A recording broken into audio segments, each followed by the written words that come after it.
Et ensuite, Jean nous dit que Dieu est lumière, bien sûr, mais amour, ça c'est magnifique, mais il dit il est lumière, et c'est le deuxième grand thème développé par Jean dans ses écrits. Donc là, c'est 1 Jean, chapitre 1er, verset 5, que nous lisons concernant le fait que Dieu est amour.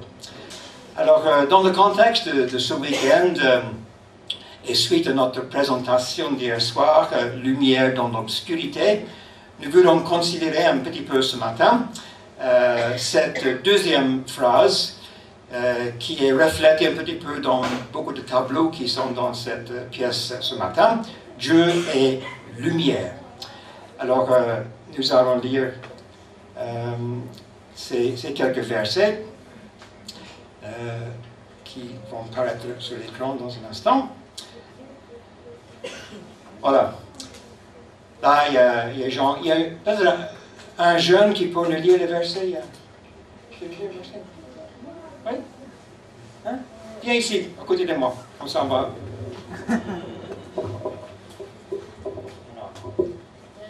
Voici le message que Dieu nous avons entendu de Jésus-Christ et que nous vous annonçons. Dieu est lumière et il n'y a aucune trace de ténèbres en lui. Si nous prétendons être en communion avec lui tout en vivant dans les ténèbres, nous sommes des menteurs et nous n'agissons pas comme la vérité l'exige de nous. Mais si nous vivons dans la lumière, tout comme Dieu lui-même est dans la lumière, alors nous sommes en communion les uns avec les autres, et parce que Jésus, son Fils, a versé son sang, nous sommes purifiés de tout péché. Si nous prétendons n'être coupables d'aucun péché, nous vivons dans l'illusion. Et la vérité n'habite pas en nous. Si nous reconnaissons nos péchés, il est fidèle et juste, et par conséquent, il nous pardonnera nos péchés et nous purifiera de tout le mal que nous avons commis. Voilà, très bien. Merci. Hein?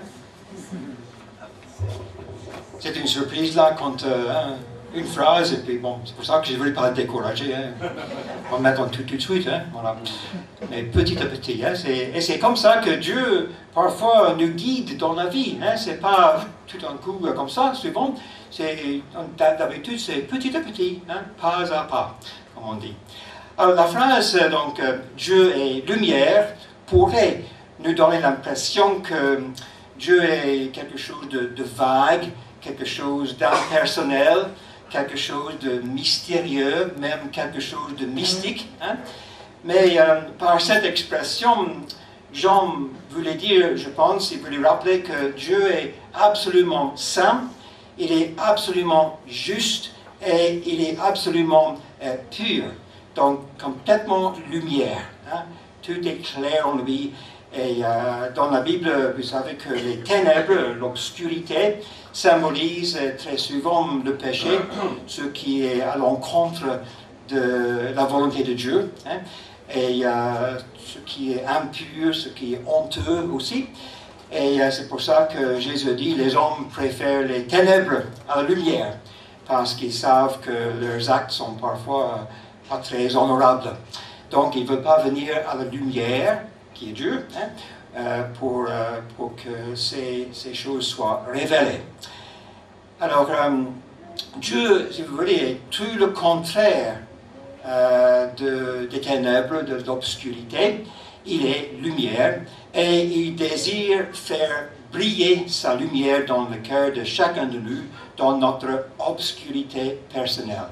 Peut-être qu'il y a quelqu'un là ce matin et vous ressentez un petit peu une certaine obscurité dans votre vie, dans un domaine ou dans un autre. Hein? Alors, la bonne nouvelle de l'Évangile, c'est que Dieu est là et il cherche à briller, faire briller sa lumière dans le cœur de chacun de nous. Alors, ce matin, nous allons définir ensemble 4 directions dans lesquelles cette lumière brille afin d'éclairer les hommes et les femmes. Et je vais donc tout simplement vous laisser 4 prépositions ce matin, 4 prépositions que nous pouvons associer à cette idée que Dieu est lumière.